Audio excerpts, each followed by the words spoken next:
Viewers welcome back to skill zone. ఈరోజు మీ ముందుకి ఒక కుకింగ్ వీడియో తీసుకొచ్చాను. అదేంటంటే పొటాటో. ఈ రెండింటిని కూడా మనం సింగిల్ స్టఫింగ్తో తయారు చేస్తున్నాం. ఇప్పుడు మనకు కావాల్సిన పదార్థాలు ఏమేంటో చూసేద్దాం. స్టఫింగ్కి కావాల్సిన పదార్థాలు: ఉడికించి పెట్టుకున్న బంగాళదుంప 1 కప్పు, క్యారెట్ తురుము 1 కప్పు, ఉల్లిపాయ తరుగు 1 cup, 1 spoon garam masala, 1 spoon కారం, 1/2 స్పూన్ ఉప్పు. కావాల్సిన పదార్థాలు చూసారు కదా. మనం ముందే చపాతీ పిండిలో స్టఫింగ్ చేస్తున్నాం అన్నమాట. దాన్ని మెత్తగా కలిపి పెట్టుకోవాలి. ఇప్పుడు స్టవ్ ఆన్ చేసి కడాయి పెట్టి, కడాయి వేడైన తర్వాత అందులో ఆయిల్ వేసుకోవాలి.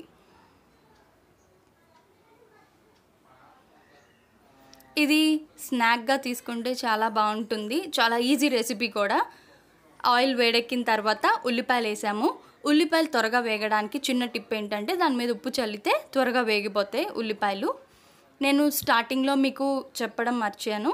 దీంట్లో నేను కొంచెం అల్లం వెల్లుల్లి పేస్ట్ వేసుకున్నాను. ఇప్పుడు చూడండి, అల్లం వెల్లుల్లి పేస్ట్ పచ్చివాసన పోయేదాకా వేయించుకోవాలి. అది బాగా వేగాక క్యారెట్ తురుము అది కూడా వేసి కొంచెం అది కూడా పచ్చివాసన పచ్చిగా పోయేంత వరకు వేయించుకోవాలి. దాని తర్వాత మనం ఉడికించి పెట్టుకున్న బంగాళదుంప ముద్దని కూడా వేసేసుకుంటున్నాము. ఇప్పుడు ఈ మిశ్రమం అంతా బాగా కలిసేలాగా మొత్తం మ్యాష్ చేసుకొని కలుపుకోవాలి. మనకి అంతా రెడీ అయిపోయింది అని అనుకున్న తర్వాత ఉప్పు, కారం, నేను చిటికెడు పసుపు కూడా వేసుకుంటున్నాను. ఇందులో యాంటీబయాటిక్ కాబట్టి పసుపు అన్నిట్లోకి వాడుతున్నాము. పసుపు. ఇప్పుడు ఇదంతా కూడా బాగా కలిసేలాగా కలిపేసుకోండి. అంతా రెడీ అయిపోయింది. స్టవ్ ఆఫ్ చేసేసిన తర్వాత గరం మసాలా వేయాలి. ఆ వేడికి గరం మసాలా దానికంతా బాగా పట్టుకొని దాని ఫ్లేవర్ పోకుండా అలానే ఉంటుంది. ఇప్పుడైతే మన స్టఫింగ్ రెడీ అయిపోయింది. ఇప్పుడు మనం ముందుగా తయారు చేసి పెట్టుకున్న చపాతీ పిండిని చిన్న చిన్న ముద్దలుగా తీసుకొని దాన్ని చిన్న చపాతీలాగా కొంచెం కొంచెంగా పిండి డస్టింగ్ చేసుకొని చేసుకోండి. యాక్చువల్లీ ఇది మైదా పిండితో కూడా చేసుకోవచ్చు, కానీ చపాతీ పిండి బాగా హెల్దీ అండ్ మంచిది కాబట్టి మైదా తక్కువ యూస్ చేయాలి కాబట్టి నేను గోధుమ పిండితో చేస్తున్నాను. చపాతీ చేసేసిన తర్వాత మధ్యలో స్టఫింగ్ చేసుకున్న రోల్ని పెట్టుకొని దీన్ని చూడండి నేను ఎలా ఫోల్డ్ చేస్తున్నానో ఇలాగా కుచ్చులు కుచ్చులుగా పెట్టుకోవాలన్నమాట. మనకి అక్కడ ఆ షేప్ రావాలి. ఇప్పుడు మనకి పొటాటో బ్యాగ్ రెడీ. ఇది చూసారు కదా. మళ్ళీ ఇంకొకసారి చూడండి ఎలా చేయాలో. చిన్న చపాతీ ముద్దను తీసుకోండి, దాన్ని బాగా డస్టింగ్ చేసుకొని రౌండ్గా చపాతీలాగా చేసుకోండి.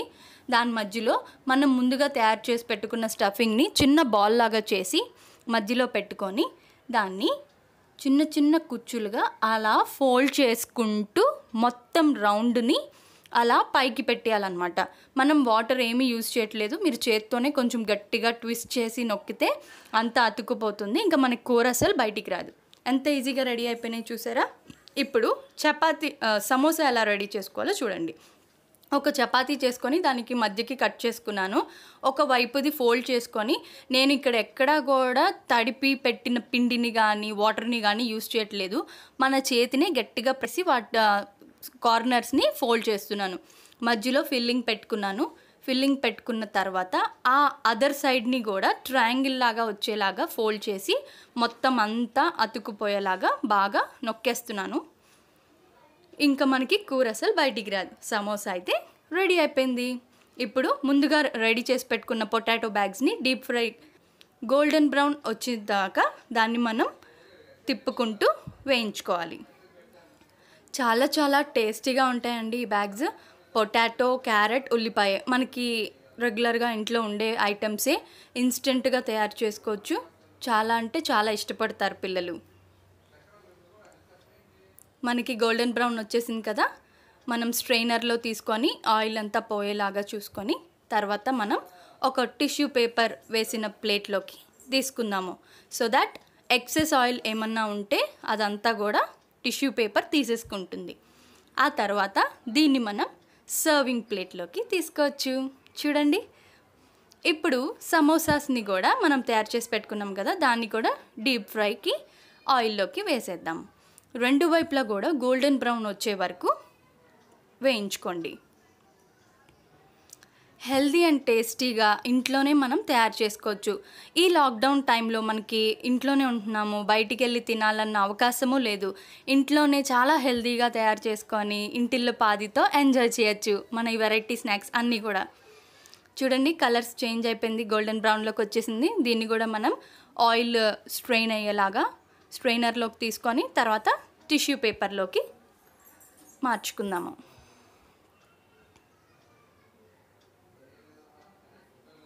ఎక్సెస్ ఆయిల్ అంతా కూడా మనము టిష్యూ పేపర్ ప్లేట్లోకి తీసుకొని తీసేద్దాం.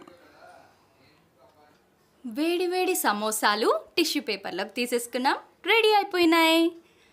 ఎంతో yummy and tasty potato bags and సమోసాస్ని టొమాటో కెచప్తో సర్వ్ చేసుకుంటే చాలా చాలా బాగుంటాయి. ఒకే స్టఫింగ్తో 2 వెరైటీస్ ఎలా చేయాలో చూసారు కదా. Thanks for watching. Like, share and subscribe my channel. Yours Monika Kishan.